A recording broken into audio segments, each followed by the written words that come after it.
दोस्तों, हमारे चैनल कहानी ट्यूब में आपका स्वागत है। बहुत वक्त पहले एक बहुत घना और सुंदर जंगल था जिसे नीलगिरी कहा जाता था। वहाँ पेड़ पौधे इतने घने थे कि सूरज की रोशनी मुश्किल से ज़मीन तक पहुँचती थी। इसी जंगल में गप्पू नाम का एक हाथी अपने परिवार के साथ रहता था। गप्पू बाकी हाथियों से थोड़ा अलग था।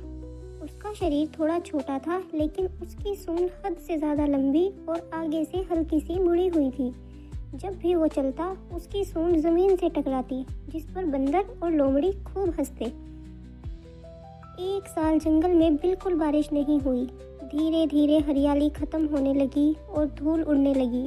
सबसे बड़ी समस्या तब हुई जब जंगल की मुख्य नदी सूख गई। जंगल के सभी जानवर, शेर से लेकर नन्ही चिड़िया तक, पानी की बूंद बूंद के लिए तरसने लगे। जंगल के बीच एक बहुत पुराना पथरीला कुआं था। कहते हैं वो कुआं सदियों पुराना था और उसकी गहराई का किसी को अंदाज़ा नहीं था। सभी जानवर वहां इकट्ठे हुए। शेर, जिराफ, लोमड़ी, सबने कोशिश की, लेकिन कोई पानी तक नहीं पहुंच पाया।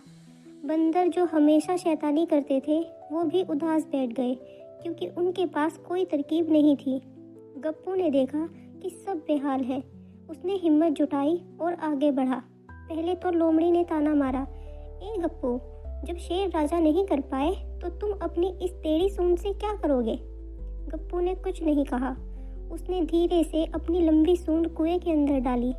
कुएं के अंदर बड़े बड़े नुकीले पत्थर निकले हुए थे, जिस वजह से कोई भी अंदर नहीं जा पा रहा था। लेकिन गप्पू की सूंड पतली और लचीली थी। उसने बड़ी होशियारी से पत्थरों के बीच से रास्ता बनाया और बिल्कुल नीचे, जहाँ थोड़ा सा ठंडा पानी बचा था, वहाँ तक पहुँच गया। गप्पू ने अपनी सूंड में खूब सारा पानी भरा और बाहर निकालकर सबसे पहले प्यासी चिड़ियों और छोटे जानवरों पर फुहार छोड़ी।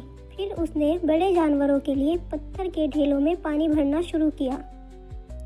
गप्पू ने सिर्फ पानी ही नहीं पिलाया, बल्कि अपनी सूंड का इस्तेमाल करके कुएं के अंदर फंसे कचरे और बड़े पत्थरों को एक एक करके बाहर निकाल दिया। इससे कुएं का रास्ता साफ हो गया और नीचे से नया झरना फूट पड़ा, जिससे कुआं दोबारा भरने लगा। पूरे जंगल में खुशी की लहर दौड़ गई।